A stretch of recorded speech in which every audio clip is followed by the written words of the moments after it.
church bells stopped chiming. The big clock bonged 12 times, high noon. The cowboys saddled up and headed for the country. The mix of hillbilly blues, folk, and gospel music, lyrics laced with beat poems and biblical symbolism, make Rob McNurlin's music hard to categorize. But it's the sound that made Vanessa Kalkinen, the Fur Peace Ranch, proclaim him a cowboy prophet. And Nancy Apple at A&L's Digital City says he's a cult fad waiting to happen.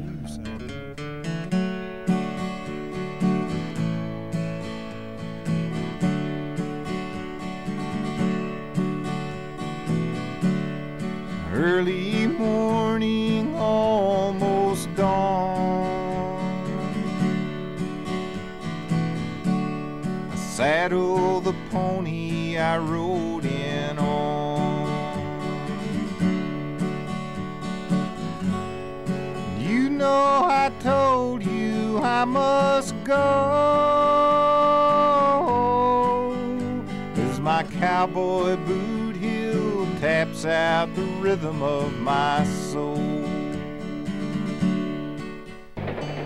Dylan's slow train, Cash's blue train, Leadbelly's Rock Island line. I always wanted to follow in my hero's footsteps. Maybe, just maybe I am. I got the blues, the lonesome blues. Hear that lonesome whippoorwill? Hank Williams is by my side riding them last few miles to the graveyard.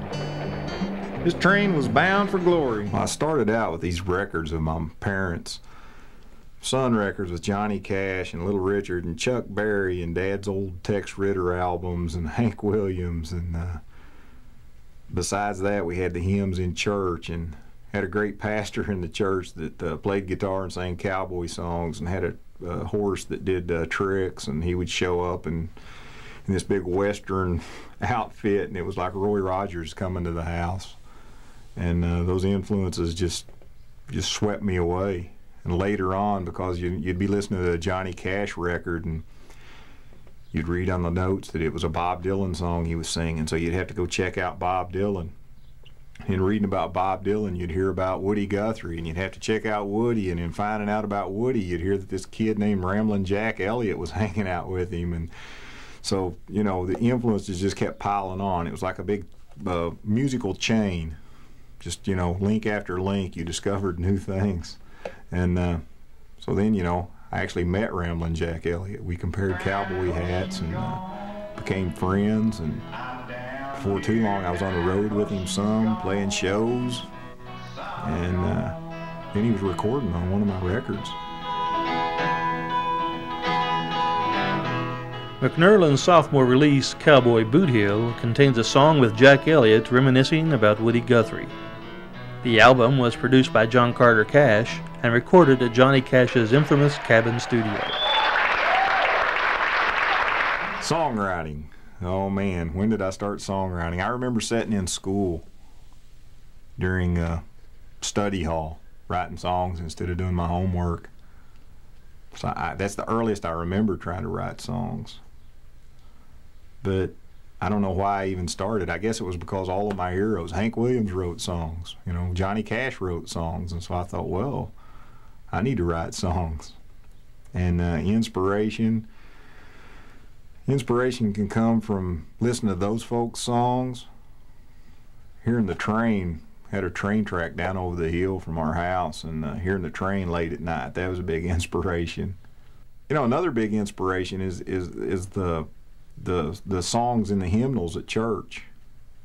You know, you sing those week after week, and you start getting this feel for that style of writing, and it's that real traditional. It's the same style that the folk music came from. It's the Carter family. It's Woody Guthrie. It's Jimmy Rogers.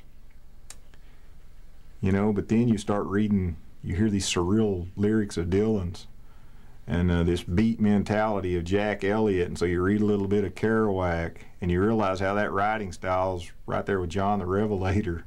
You know, there's a similarity between Revelations and something that Kerouac may have written. And all of that just influenced me and inspired me to write. And it's just fun playing with words.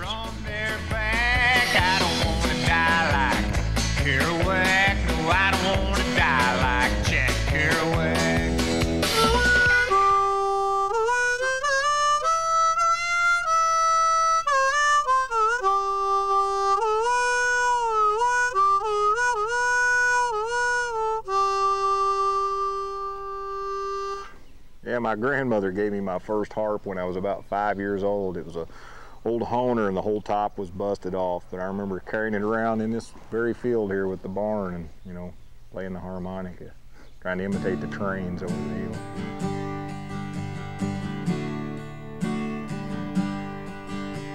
Have you been to the canyon of the unknown?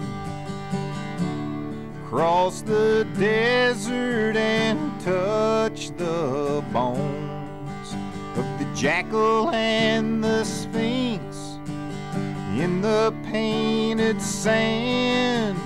You dug out the marrow and held it in your hand. But the guitar playing was always secondary. There's such great guitar players out there, but I just wanted to be able to accompany myself, you know, to play songs.